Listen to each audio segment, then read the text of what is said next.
혹시 여러분도 어두운 밤, 남들 다 잠든 고요 속에서 홀로 일어나 차가운 화장실 바닥을 밟으며 나오지 않는 소변을 붙잡고 외로운 사투를 벌이고 계시지는 않나요?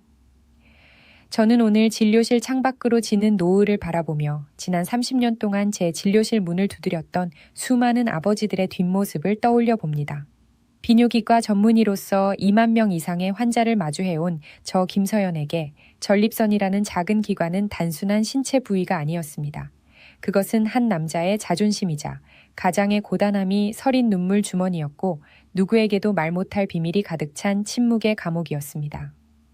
특히 올해 78세가 되신 박영호 선생님과의 첫 만남은 제 가슴에 깊은 발자국을 남겼습니다. 은퇴한 초등학교 교사였던 그분은 평생을 아이들에게 바른 길만 가르치며 꼿꼿하게 살아오신 분이었죠. 그런 분이 제 앞에 앉아 떨리는 손으로 손수건을 꽉 쥐고 계셨습니다. 깊게 패인 주름 사이로 비치는 그분의 눈동자는 지독한 피로와 함께 말로 다 표현할 수 없는 수치심이 서려 있었습니다.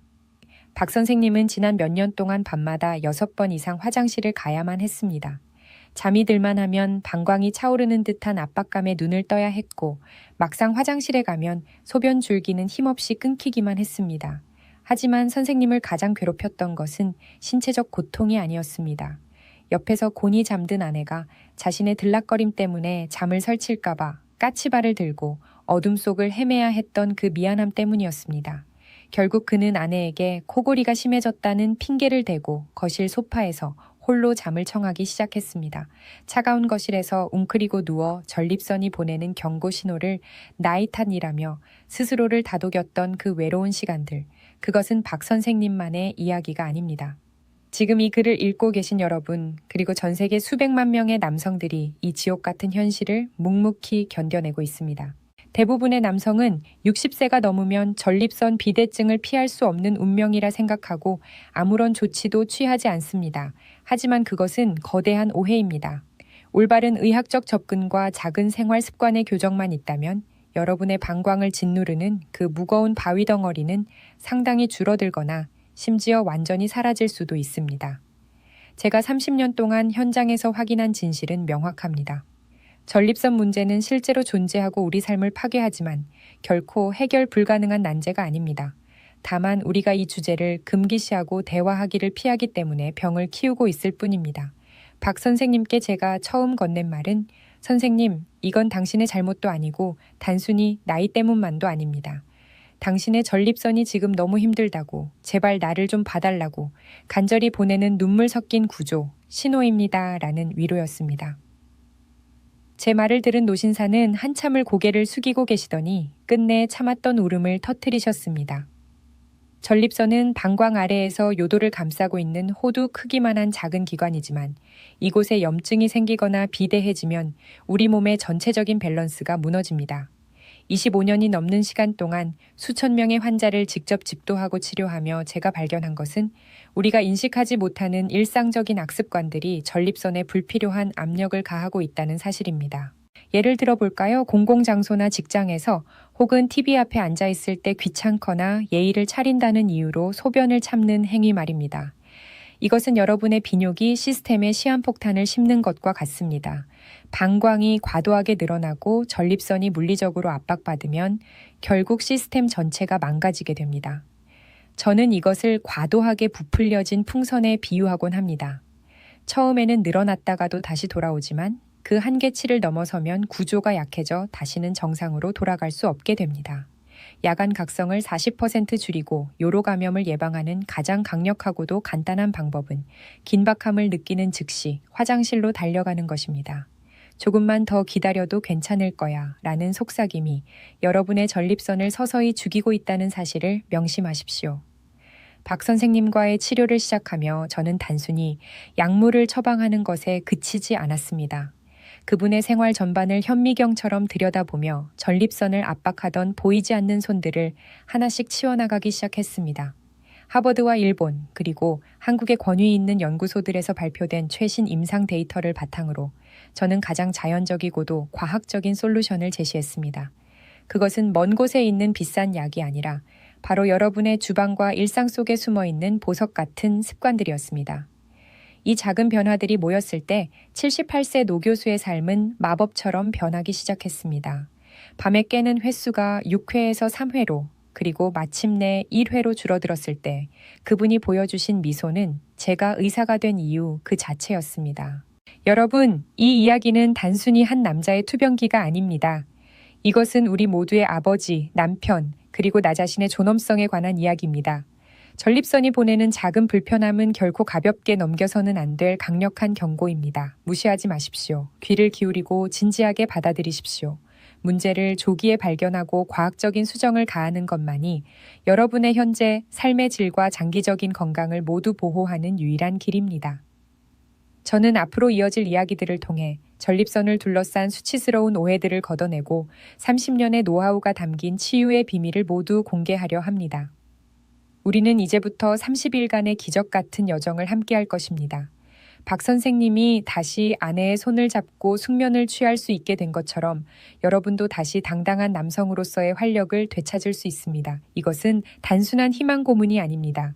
2만 명의 임상 결과가 증명하고 수많은 연구 데이터가 뒷받침하는 의학적 진실입니다. 부끄러움을 딛고 일어나 저와 함께 이 치유의 길을 걸어보시겠습니까? 여러분의 전립선은 더 이상 침묵 속에서 울지 않아도 됩니다. 제가 여러분의 손을 잡고 그 깊은 어둠 속에서 밝은 빛으로 인도해 드리겠습니다. 여러분의 최고의 삶은 전립선의 고통에서 해방되는 바로 오늘부터 다시 시작될 것입니다. 혹시 여러분은 길 위에서 혹은 소중한 사람과 대화하던 중에 찾아온 요일을 조금만 더 이 일만 끝나고라며 외면해 본 적이 있으신가요? 진료실 창가에 놓인 오래된 화분 하나에도 물을 제때 주지 않으면 잎이 말라 비틀어지듯 우리 몸의 비뇨기 시스템 역시 제때 비워내지 못하면 서서히 그 생명력을 잃어갑니다. 저는 30년 넘게 환자들을 돌보며 수많은 남성이 이 참는 습관 하나 때문에 삶이 무너지는 것을 보았습니다. 그 중에서도 인천에서 평생 택시 운전대를 잡으셨던 67세 최두팔 씨의 이야기는 제 마음을 참으로 아프게 합니다. 최 씨는 젊은 시절부터 가족을 먹여 살리기 위해 길 위의 시간을 단 1분도 허투루 쓰지 않았던 성실한 가장이었습니다. 손님을 한 명이라도 더 태우기 위해 혹은 고속도로 위에서 차가 막힌다는 이유로 그는 소변을 참는 것을 당연한 훈장처럼 여겼습니다. 그가 제 진료실 문을 열고 들어왔을 때 그는 제대로 걷지도 못한 채 아랫배를 움켜쥐고 있었습니다. 안색은 잿빛이었고 땀방울이 송골송골 맺힌 이매에는 말로 다 못할 고통이 서려 있었지요. 검사 결과 그의 방광은 이미 정상 범위를 훨씬 넘어선 800ml 이상의 소변으로 가득 차 터지기 일보 직전이었습니다. 저는 그에게 최 선생님 전립선은 기계가 아닙니다. 억지로 참아온 시간만큼 선생님의 전립선은 비명을 지르고 있었던 거예요 라고 말했습니다. 많은 남성이 착각합니다. 방광은 단순히 물을 담는 자루라고 말이죠. 하지만 의학적으로 방광은 매우 섬세한 근육 조직입니다. 억지로 소변을 참으면 방광 내압이 급격히 상승하고 그 압력은 고스란히 방광 바로 아래에 위치한 전립선으로 전달됩니다. 임상 연구에 따르면 습관적으로 소변을 참는 남성은 그렇지 않은 남성보다 전립선 비대증 발병률이 무려 3배 이상 높다는 결과가 있습니다. 이는 물리적인 압박이 전립선 조직의 미세 혈관을 눌러 혈류 장애를 일으키고 결국 염증 수치를 높이기 때문입니다. 최두팔 씨의 경우 오랜 시간 참아온 습관이 전립선을 딱딱하게 붓게 만들었고 급기야 요도를 완전히 막아버리는 요폐 증상까지 진행된 상태였습니다. 저는 그에게 부풀어 오른 풍선 비율을 들려주었습니다. 풍선을 한두 번 크게 부풀리는 것은 괜찮지만 한계치까지 부풀린 채 장시간 방치하면 고무의 탄성이 죽어버려 나중에는 바람을 빼도 쭈글쭈글한 상태로 남게 됩니다. 여러분의 방광과 전립선도 마찬가지입니다. 근육이 탄력을 잃으면 나중에는 소변을 보고 싶어도 제대로 밀어내지 못하는 비극이 찾아옵니다. 최 씨는 제 설명을 들으며 굵은 눈물방울을 떨어뜨렸습니다.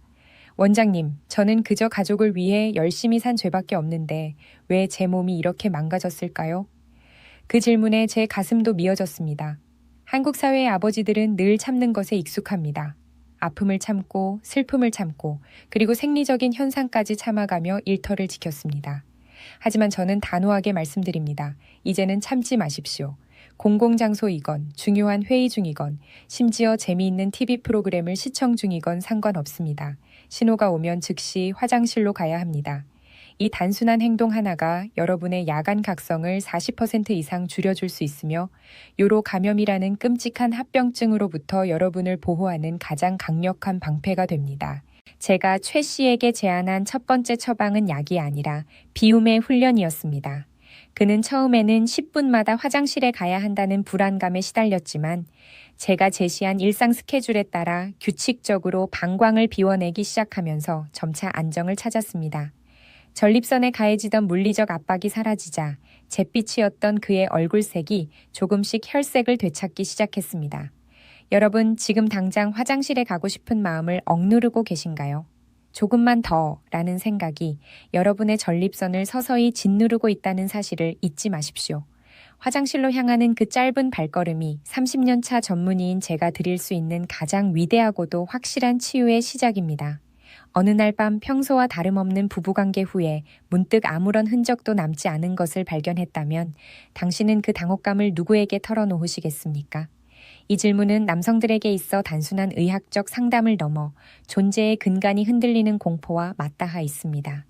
앞서 말씀드린 최두팔 씨가 치료를 받으며 전립선 비대증 증세가 호전될 무렵 그는 아주 어렵게 제게 편지 한 통을 건넸습니다. 대기실에서 가족들 몰래 썼다는 그 편지에는 자위행위나 부부관계 후 전객이 밖으로 나오지 않는다는 절망적인 고백이 담겨 있었습니다. 그는 자신이 이제 남성으로서의 수명이 다한 것은 아닌지 혹은 아내에게 몹시 미안하고 수치스럽다며 고개를 들지 못했습니다. 67세라는 나이에 이런 고민을 하는 것이 주책 없어 보일까봐 그는 병원에 올 때마다 입술만 달싹이다 돌아갔다고 합니다. 하지만 이것은 전립선 건강을 다루는 데 있어 반드시 짚고 넘어가야 할 핵심적인 문제입니다. 저는 최 씨를 조용한 상담실로 불러 앉혔습니다. 그리고 이것은 당신이 남성성을 잃은 것이 아니라 전립선 비대증 치료제나 전립선의 구조적 변화로 인해 나타나는 역행성 사정이라는 의학적 현상임을 차근차근 설명해 주었습니다. 전객이 요도를 통해 밖으로 배출되지 않고 방광 입구가 제대로 닫히지 않아 방광 안으로 역류하는 현상이죠. 이는 생명에 지장을 주지는 않지만 남성들에게는 심리적으로 거세당한 것과 같은 극심한 우울감을 안겨줍니다. 저는 그에게 하버드 의대와 유럽 비뇨기 학회에서 발표된 최신 데이터를 보여주었습니다. 전립선 비대증 치료를 받는 환자의 약 25-30%가 이러한 변화를 겪으며 이는 약물의 작용 기전상 전립선 근육을 이완시키는 과정에서 나타나는 자연스러운 부작용 중 하나라는 점을 강조했습니다. 두팔 씨, 전객이 밖으로 나오지 않는다고 해서 당신이 남자가 아닌 것이 아닙니다. 당신의 몸은 지금 치료에 적응하고 있는 것이고 당신의 사랑은 그 결과물로 증명되는 것이 아닙니다. 제 말에 최 씨는 아이처럼 소리내어 울었습니다. 평생 가장으로서 강한 모습만 보여야 했던 그에게 자신의 신체적 약점을 누군가가 정상적인 과정이라고 인정해 준 것만으로도 큰 치유가 된 것이지요. 이 문제는 비단 최두팔 씨만의 고민이 아닙니다. 진료실에서 만나는 수많은 60, 70대 환자들이 수치심 때문에 이 질문을 삼킵니다. 전객량의 변화, 사정감의 약화, 그리고 소변 줄기의 변화는 모두 연결되어 있습니다. 특히 전립선이 비대해지면 사정관을 압박하거나 전객을 생산하는 기능에 부하가 걸리게 됩니다. 저는 환자들에게 권합니다. 부끄러워하지 말고 배우자와 대화하십시오. 성싱적인 건강은 단순히 즐거움을 위한 것이 아니라 전립선의 원활한 대사와 호르몬 균형을 유지하는 아주 중요한 척도입니다. 30년 경험을 가진 의사로서 제가 장담하건대 정직한 고백과 의학적 이해는 그 어떤 약보다 강력하게 여러분의 우울감을 씻어줄 것입니다. 과학은 명확합니다. 역행성 사정이 일어난다고 해서 몸에 독소가 쌓이는 것도 아니며 소변과 함께 자연스럽게 배출될 뿐입니다. 하지만 그로 인해 발생하는 마음의 병은 전립선 비대증보다 더 무겁게 여러분의 삶을 짓누를 수 있습니다. 최 씨는 그날 이후 아내와 손을 맞잡고 진료실을 찾았습니다. 아내분은 오히려 그게 무슨 상관이냐, 당신 건강이 제일이지 라며 남편을 다독였습니다. 수치심이라는 그림자에서 벗어난 최 씨의 표정은 그 어느 때보다 밝아졌습니다. 여러분, 혹시 혼자서 고민하고 계신가요? 어둠 속에 숨어있는 질문을 햇볕 아래로 꺼내놓으십시오. 그 순간부터 당신의 전립선과 마음은 진정한 회복의 길로 접어들 것입니다. 고인 물은 썩는다는 옛말이 우리 몸속 전립선에도 똑같이 적용된다는 사실을 알고 계셨습니까? 저는 종종 환자들에게 전립선을 정수기 필터에 비유하곤 합니다. 매일같이 전객의 일부가 되는 전립선액을 생산해내는데 이 액체가 밖으로 원활하게 배출되지 않고 전립선 안에 장기간 고여있게 되면 독소가 쌓이고 염증이 발생하기 때문입니다. 특히 광주에서 목수로 일하셨던 75세의 정성길 씨는 전립선암 초기 진단을 받은 후 성적인 모든 기능을 정지시켜야 암이 낫는 것이라 굳게 믿고 계셨습니다. 그는 욕망을 억누르는 것이 도덕적으로나 건강상으로나 옳다고 생각하며 스스로를 고립시키고 있었습니다.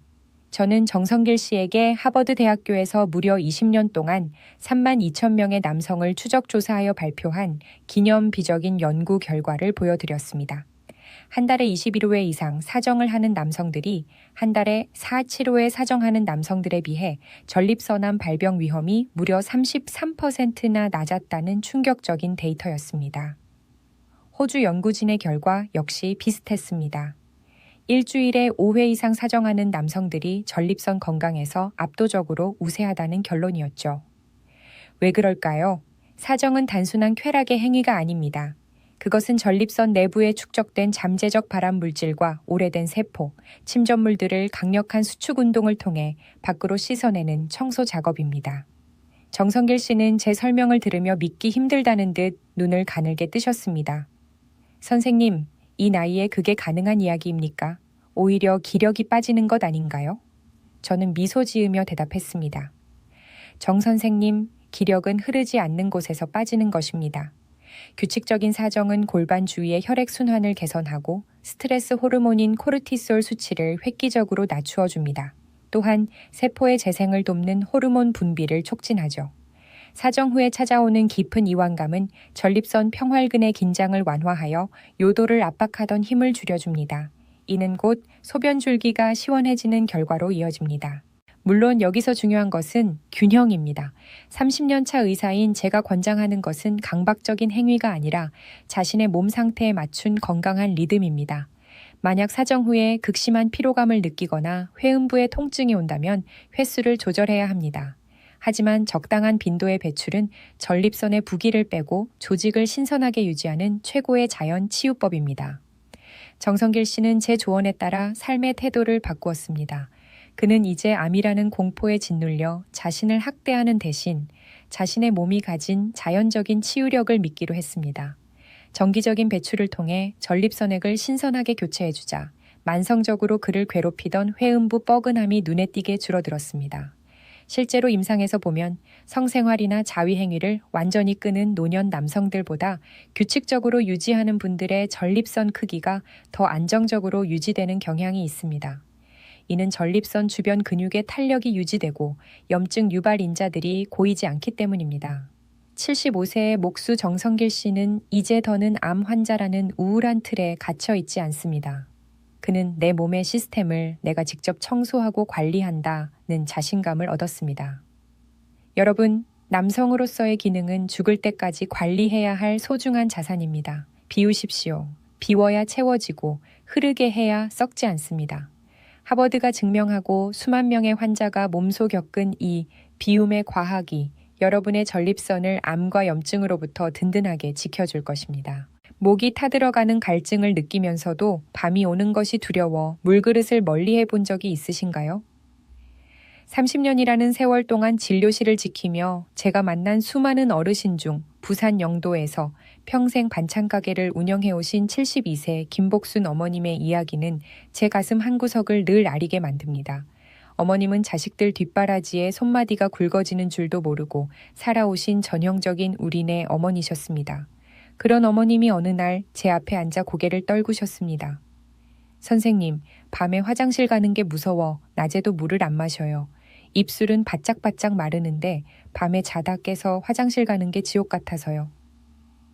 어머님은 반복되는 방광염과 요실금에 지칠 대로 지쳐 계셨습니다. 밤새 서너 번씩 깨서 화장실을 들락거리다 보면 정작 아침에는 기운이 하나도 없어가게 문을 여는 것조차 버겁다고 하셨지요. 많은 분이 김복순 어머님처럼 생각하십니다. 물을 적게 마시면 소변이 적게 나오고 그러면 화장실에 덜 갈 수 있을 거라는 논리입니다. 하지만 비뇨기과 전문의로서 저는 단호하게 말씀드립니다. 그것은 당신의 방광과 전립선을 더 큰 위험으로 몰아넣는 위험한 선택입니다. 우리 몸에 수분이 부족해지면 소변은 더욱 농축되고 산성이 강해집니다. 이 농축된 소변은 방광벽과 전립선 조직을 날카로운 바늘처럼 자극하며 이는 곧 극심한 염증과 통증으로 이어집니다. 갈증 감각이 무뎌지는 60세 이상의 남녀에게 수분 부족은 전립선 비대증을 악화시키는 숨은 주범입니다. 제가 김복순 어머님께 처방한 것은 비싼 항생제가 아니었습니다. 바로 전략적 수분 섭취 프로토콜이라는 과학적인 시간표였습니다. 이 프로토콜의 핵심은 단순히 많이 마시는 것이 아니라 언제 마시느냐에 있습니다. 아침에 눈을 뜨는 순간부터 오후 4시까지는 우리 몸의 독소를 씻어내기 위해 물을 조금씩 자주 마셔야 합니다. 마치 가뭄든 눈에 물을 대듯 한 모금씩 꾸준히 수분을 공급하여 소변을 희석해야 합니다. 하지만 해가 기울기 시작하는 오후 4시 이후부터는 점차 양을 줄이고 저녁 6시 이후에는 오직 약을 먹을 정도의 최소량만 섭취하는 것이 원칙입니다. 2,000명 이상의 남성을 대상으로 진행된 대규모 임상 연구 결과에 따르면 이 간단한 전략 하나만으로도 야간뇨 빈도가 무려 41% 감소했다는 데이터가 존재합니다. 잠들기 전 방광에 가해지는 압력을 최소화하면서도 낮 동안에는 신진대사를 활발히 하여 전립선 주위에 노폐물을 배출하는 이중 효과를 노리는 것이지요. 김복순 어머님은 처음엔 반신반의하셨습니다. 선생님, 낮에 그렇게 물을 많이 마셔도 정말 밤에 괜찮을까요? 저는 어머니의 거친 손을 맞잡으며 말씀드렸습니다. 어머니, 낮에 비워내야 밤에 평화가 옵니다. 저를 믿고 딱 일주일만 시간표를 지켜보세요. 일주일 뒤 다시 찾은 어머님의 얼굴에는 생기가 돌았습니다. 낮 동안 꾸준히 마신 물이 방광의 예민함을 가라앉혔고 저녁 이후 수분 조절을 통해 밤에 깨는 횟수가 3번에서 1번으로 줄어들었습니다. 어머님은 이제 밤이 두렵지 않다고 아침에 눈을 떴을 때 개운한 기분을 10수년 만에 처음 느껴본다며 눈시울을 붉히셨습니다. 여러분, 물은 전립선을 살리는 가장 저렴한 보약입니다. 다만 그 보약을 마시는 시간을 아는 것이 30년 차 전문의가 드리는 최고의 비법입니다. 지금 여러분의 식탁 위에 놓인 물잔을 소중히 여기되 그 시간을 조절하는 지혜를 발휘하십시오. 그것이 당신의 밤을 지키는 첫걸음입니다. 식사 후에 무거운 몸을 이끌고 소파에 누워 텔레비전을 켜는 습관이 실은 당신의 전립선을 서서히 질식시키고 있다는 사실을 알고 계십니까? 저는 진료실 창밖으로 바삐 움직이는 사람들을 보며 종종 생각합니다. 현대 문명이 준 편안함이 우리의 하체를 얼마나 약하게 만들었는지를 말입니다. 대구에서 환경미화원으로 평생을 헌신하시다 은퇴하신 82세 이정식 어르신의 사례는 운동의 가치를 다시금 깨닫게 해줍니다. 이 어르신은 전립선 비대증 3기 판정을 받으시고 극심한 잔뇨감에 시달리고 계셨습니다. 소변을 보고 나서도 늘 아랫배에 묵직한 돌덩이가 들어앉은 것 같아 외출조차 꺼리며 집안에서만 시간을 보내셨지요. 심지어 아들에게 짐이 될까봐 혼자 산속을 헤매며 검증되지 않은 약초를 다려 드시다간 수치까지 나빠진 상태였습니다. 저는 이 어르신께 산삼보다 귀한 처방전으로 식후 15분 산책을 권해드렸습니다. 많은 이가 운동이라고 하면 거창한 헬스장을 떠올리지만 전립선 건강에 있어 가장 중요한 것은 혈류의 순환입니다. 전립선은 골반 깊숙한 곳에 위치하여 혈액순환이 정체되기 쉬운 구조를 가지고 있습니다. 특히 식사 후 혈당이 급격히 오를 때 가만히 앉아 있으면 골반 주변의 미세 혈관들은 압박을 받고 염증 유발 인자들이 전립선 조직에 쌓이게 됩니다. 하지만 식후 가벼운 산책은 종아리 근육을 제2의 심장처럼 뛰게 하여 골반 부위로 신선한 혈액과 산소를 뿜어내줍니다. 상파울루 대학교의 연구진은 식후 단 15분만 걸어도 전립선 비대 증상이 35% 감소하고 조직 내 염증 수치가 획기적으로 낮아진다는 임상 결과를 발표했습니다. 저는 이 어르신께 말씀드렸습니다. 어르신, 산속의 약초는 어르신을 구원하지 못합니다. 하지만 어르신의 두 발은 전립선을 다시 젊게 만들 수 있습니다. 식사 후 딱 15분만 동네 길을 따라 걸으세요. 이 어르신은 제 말을 듣고 매일 점심과 저녁 식사 후 지팡이를 짚고 동네 공원을 걷기 시작하셨습니다. 처음에는 5분만 걸어도 숨이 차고 전립선 부근이 뻐근하다고 하셨지만 2주가 지나자 놀라운 변화가 나타났습니다. 꽉 막혔던 요도가 열리는 듯 소변 줄기가 굵어지기 시작한 것입니다. 혈당이 조절되면서 전립선을 자극하던 대사 물질들이 줄어들었고 골반 신경의 긴장이 완화되면서 잔뇨감 또한 눈에 띄게 사라졌습니다. 이것은 단순히 근육을 키우는 운동이 아니라 전립선에 산소를 공급하는 호흡과도 같습니다. 산책을 통해 활성화된 혈류는 전립선 비대증의 악화 요인인 당뇨병과 고혈압을 동시에 예방하는 최고의 천연 치료제입니다. 30년 동안 수만 명을 진료하며 제가 확인한 가장 건강한 전립선은 비싼 약을 먹는 사람이 아니라 식후에 밖으로 나가 계절의 변화를 느끼며 걷는 사람의 것이었습니다. 이정식 어르신은 이제 지팡이 없이도 당당하게 진료실 문을 들어서십니다. 선생님, 이제 소변 보는 게 겁나지 않아요. 걷는 게 이렇게 즐거운 일인 줄 몰랐습니다. 어르신의 이 한마디는 그 어떤 의학 학술지 논문보다 제게 큰 울림을 주었습니다. 여러분, 마라톤을 뛸 필요는 없습니다. 지금 바로 식사를 마치고 현관문을 여십시오. 그 15분의 발걸음이 여러분의 전립선을 다시 숨쉬게 할 것입니다. 우리가 매일 마주하는 식탁이 때로는 무서운 독이 될 수도 있고 때로는 전립선을 지키는 가장 강력한 약장이 될 수도 있다는 사실을 절감해 보셨나요? 저는 환자들의 식단 일기를 검토할 때마다 가공육과 설탕이 가득한 현대의 식문화가 얼마나 처참하게 우리 남성들의 전립선을 망가뜨리고 있는지 목격하곤 합니다. 광주에서 은퇴 후 전립선암 초기 판정을 받고 투병 중이던 75세 정성길 씨는 암이라는 단어가 주는 공포에 사로잡혀 있었습니다. 그는 몸에 좋다는 비싼 영양제와 해외 직구 약들에 수백만 원을 쏟아부었지만 정작 그의 식탁은 고지방 육류와 인스턴트 식품으로 채워져 있었지요. 저는 그의 손을 잡고 진심 어린 조언을 건넸습니다. 정 선생님, 암과 싸우는 가장 날카로운 창은 선생님의 주방 안에 있습니다. 제가 가장 먼저 강조한 것은 리코펜이라는 기적의 성분이었습니다. 토마토, 수박, 구아바와 같이 붉은색을 띠는 과채소의 풍부한 이 성분은 전립선 세포의 산화를 막는 강력한 방패입니다.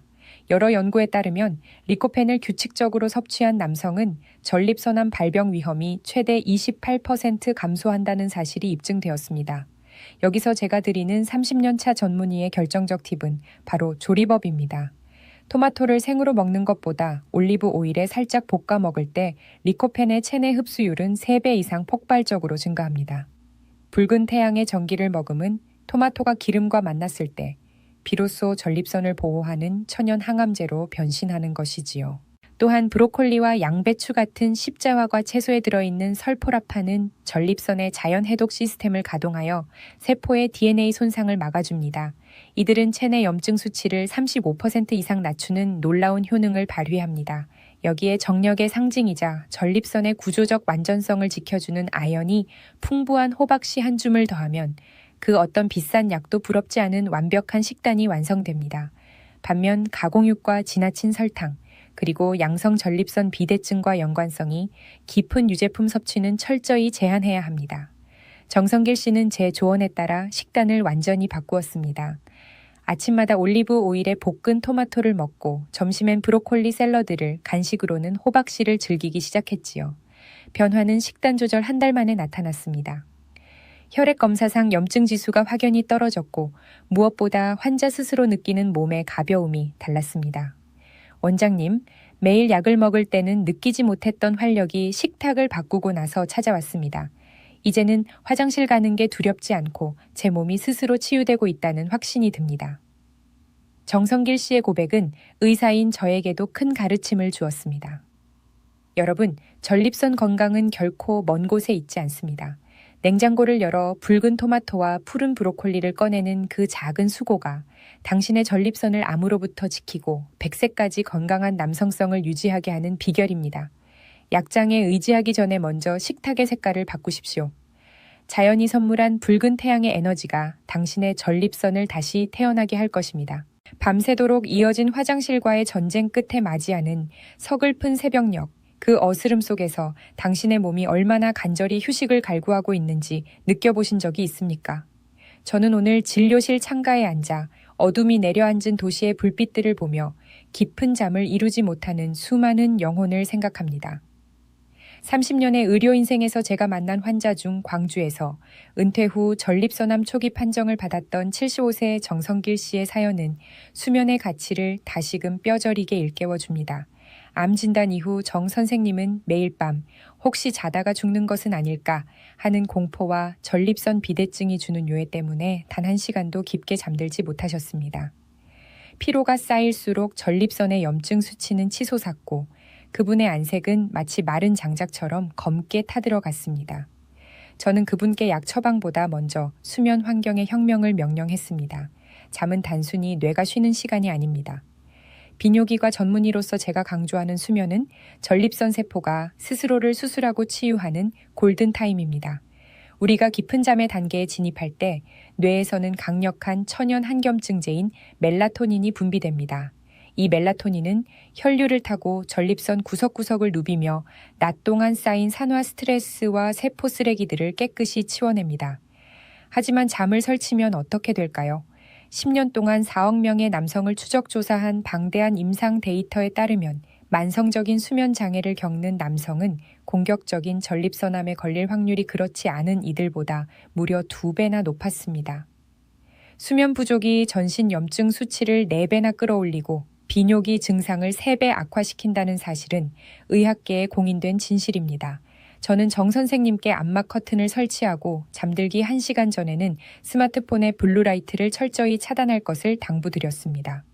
또한 전립선은 열에 민감하지만 잠들 때의 침실 온도는 18도에서 20도 사이의 시원한 상태여야 가장 깊은 숙면 유도가 가능합니다.